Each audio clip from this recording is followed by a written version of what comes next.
আবারও চলে এলাম নতুন একটি ভিডিও নিয়ে আপনাদের কাছে। আজ কাঁকরোলের একটি রেসিপি দেখাবো আপনাদেরকে। কাঁকরোলের ভিতরের অংশটা ছাড়িয়ে নিয়েছি, কাঁকরোল পরিষ্কার করে রেখে দিয়েছি।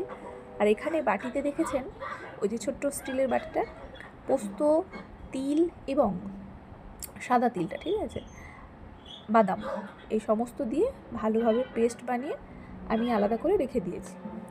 এখানে শিলনোড়ায় আমি একটু বেটে নিচ্ছি। কি বলুন তো, ওই যে বললাম কাঁকরোলের ভিতরের অংশ, ওই অংশটিকে ভালোভাবে পেস্ট করে নিতে হবে, কারণ ওখানে বীজ থাকে দেখেছেন, আর কাঁকরোলের ভিতরের বীজগুলি একটু শক্ত বেশি হয়, তাই ভালোভাবে মিহি পেস্ট বানিয়ে নিতে হবে। আরও কিছু ইনগ্রিডিয়েন্টস আমি অ্যাড করছি, তার মধ্যে হচ্ছে ওই যে পেস্ট বানিয়ে রেখেছি তার যে ওই ঘন অংশটা তুলে তুলে আমি দিয়ে নিলাম কিছুটা। এবারে আমি বিস্কিটের গুঁড়ো অ্যাড করে দিলাম 2 চামচের মতো, একটু লবণ অ্যাড করব, বাড়িতে ভেজে রাখা জিরে এবং শুকনো লঙ্কা আমি গুঁড়ো করে রাখি সেটা দিয়ে দিলাম 1 চামচ। আলাদা একটি বাটিতে আমি সুজির পরে বেসনের পরে আমি একটু চালের গুঁড়ি অ্যাড করব।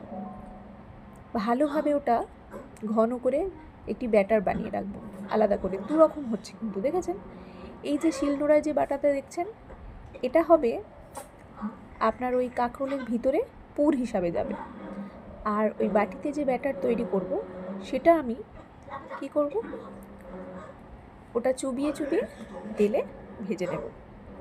তেলটা একটু বেশি খরচ হবে, আপনি বুঝতে পারবেন।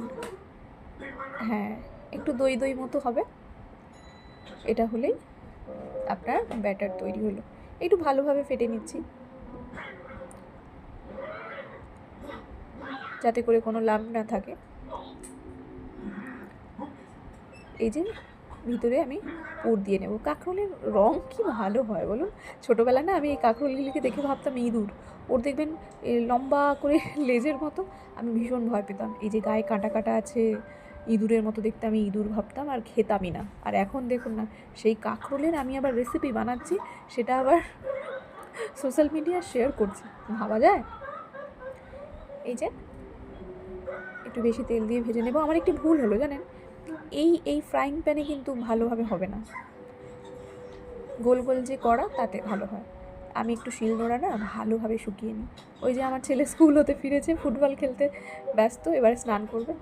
এদিকে কাঁকরোলটা সরু সরু করে কেটে ভেজে নিচ্ছি। আমার ছেলের তরকারি